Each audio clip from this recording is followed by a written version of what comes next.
بسم اللہ الرحمن الرحیم۔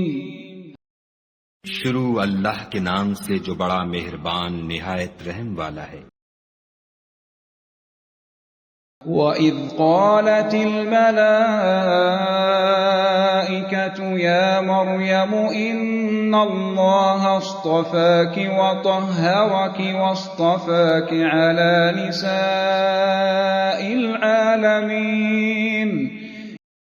اور جب فرشتوں نے مریم سے کہا کہ مریم، خدا نے تم کو برگزیدہ کیا ہے اور پاک بنایا ہے اور جہان کی عورتوں میں منتخب کیا ہے۔ یا مریم اقنتی لربک واسجدی وارکعی مع الراکعین۔ مریم، اپنے پروردگار کی فرما برداری کرنا اور سجدہ کرنا اور رکوع کرنے والوں کے ساتھ رکوع کرنا۔ ذلك من انباء الغیب نوحیہ الیک وما كنت لديهم إذ يلقون أقلامهم أيهم يكفل مريم وما كنت لديهم إذ يختصمون۔ اے محمد صلی اللہ علیہ وآلہ وسلم، یہ باتیں اخبار غیب میں سے ہیں جو ہم تمہارے پاس بھیجتے ہیں۔ اور جب وہ لوگ اپنے قلم بطور قرعہ ڈال رہے تھے کہ مریم کا متکفل کون بنے، تو تم ان کے پاس نہیں تھے، اور نہ اس وقت ہی ان کے پاس تھے جب وہ آپس میں جھگڑ رہے تھے۔ اذ قالت الملائکۃ یا مریم ان اللہ یبشرک بکلمۃ منہ اسمہ المسیح عیسی ابن مریم وجیہا فی الدنیا والآخرۃ ومن المقربین۔ وہ وقت بھی یاد کرنے کے لائق ہے جب فرشتوں نے مریم سے کہا کہ مریم، خدا تم کو اپنی طرف سے ایک فیض کی بشارت دیتا ہے جس کا نام مسیح اور مشہور عیسیٰ ابن مریم ہوگا، اور جو دنیا اور آخرت میں با آبرو اور خدا کے خاصوں میں سے ہوگا۔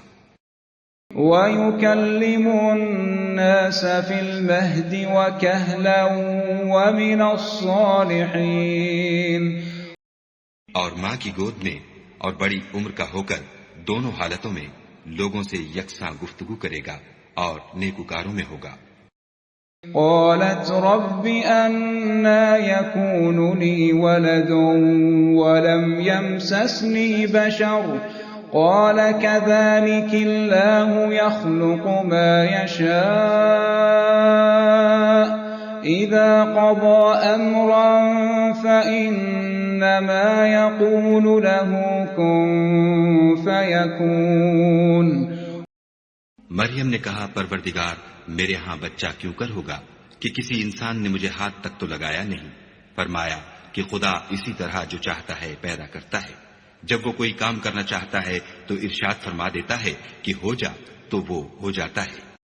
وَيُعَلِّمُهُ الْكِتَابَ وَالْحِكْمَةَ وَالتَّوْرَاةَ وَالْإِنْجِيلَ۔ اور وہ انہیں لکھنا پڑھنا اور دانائی اور تورات اور انجیل سکھائے گا۔ وَرَسُولًا إِلَى بَنِي إِسْرَائِيلَ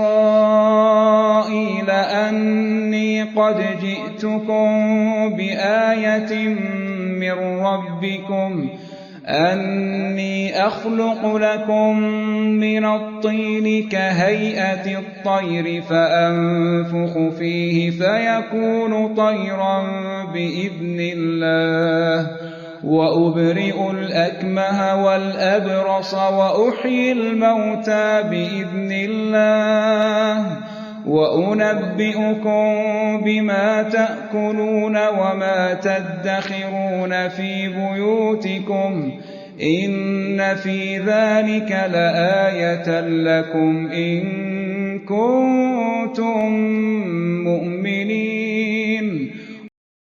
اور عیسیٰ بنی اسرائیل کی طرف پیغمبر ہو کر جائیں گے اور کہیں گے کہ میں تمہارے پاس تمہارے پروردگار کی طرف سے نشانی لے کر آیا ہوں، وہ یہ کہ تمہارے سامنے مٹی کی مورت بشکل پرند بناتا ہوں، پھر اس میں پھونک مارتا ہوں تو وہ خدا کے حکم سے سچ مچ جانور ہو جاتا ہے، اور اندھے اور ابرص کو تندرست کر دیتا ہوں، اور خدا کے حکم سے مردے میں جان ڈال دیتا ہوں، اور جو کچھ تم کھا کر آتے ہو اور جو اپنے گھروں میں جمع کر رکھتے ہو سب تم کو بتا دیتا ہوں۔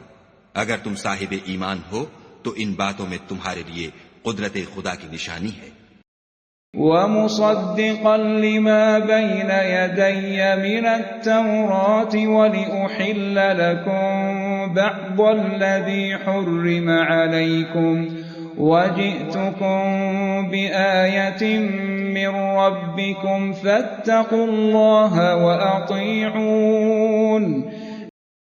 اور مجھ سے پہلے جو تورات نازل ہوئی تھی اس کی تصدیق بھی کرتا ہوں، اور میں اس لیے بھی آیا ہوں کہ بعض چیزیں جو تم پر حرام تھیں ان کو تمہارے لیے حلال کر دوں، اور میں تو تمہارے پروردگار کی طرف سے نشانی لے کر آیا ہوں، تو خدا سے ڈرو اور میرا کہا مانو۔ ان اللہ ربی وربکم فاعبدوہ ھذا صراط مستقیم۔ کچھ شک نہیں کہ خدا ہی میرا اور تمہارا پروردگار ہے، تو اسی کی عبادت کرو، یہی سیدھا رستہ ہے۔ فلما احس عیسی منهم الكفر قال من انصاری الى اللہ قال الحواریون نحن انصار اللہ آمنا باللہ واشہد بأننا مسلمون۔ جب عیسیٰ نے ان کی طرف سے نافرمانی اور نیت قتل دیکھی تو کہنے لگے کہ کوئی ہے جو خدا کا طرفدار اور میرا مددگار ہو۔ حواری بولے کہ ہم خدا کے طرفدار اور آپ کے مددگار ہیں، ہم خدا پر ایمان لائے اور آپ گواہ رہیں کہ ہم فرما بردار ہیں۔ ربنا آمنا بما انزلت واتبعنا الرسول فاكتبنا مع الشاہدین۔ اے پروردگار، جو کتاب تو نے نازل فرمائی ہے ہم اس پر ایمان لے آئے اور تیرے پیغمبر کے متبع ہو چکے، تو ہم کو ماننے والوں میں لکھ رکھ۔ وَمَكَرُوا وَمَكَرَ اللَّهُ وَاللَّهُ خَيْرُ الْمَاكِرِينَ۔ اور وہ یعنی یہود قتل عیسیٰ کے بارے میں ایک چال چلے، اور خدا بھی عیسیٰ کو بچانے کے لیے چال چلا، اور خدا خوب چال چلنے والا ہے۔ ایک مسلمان کے لیے یہ بہت ضروری ہے کہ وہ صرف قرآن کی تلاوت ہی نہ کرے، بلکہ یہ بھی سمجھے کہ قرآن پاک کیا پیغام دیتا ہے۔ اگر آپ اس بابرکت سفر کا حصہ بننا چاہتے ہیں تو چینل کو سبسکرائب کیجئے اور اس پیغام کو دوسروں تک پہنچانے میں ہمارا ساتھ دیجئے۔ قرآن پاک کی مکمل تلاوت بما ترجمہ سننے کے لیے ہماری مکمل پلے لسٹ موجود ہے، جس کا لنک اوپر دیا گیا ہے۔ آپ وہاں سے شروع سے آخر تک آسانی سے سن سکتے ہیں۔ اگلا رکوع اگلی ویڈیو میں پیش کیا جائے گا۔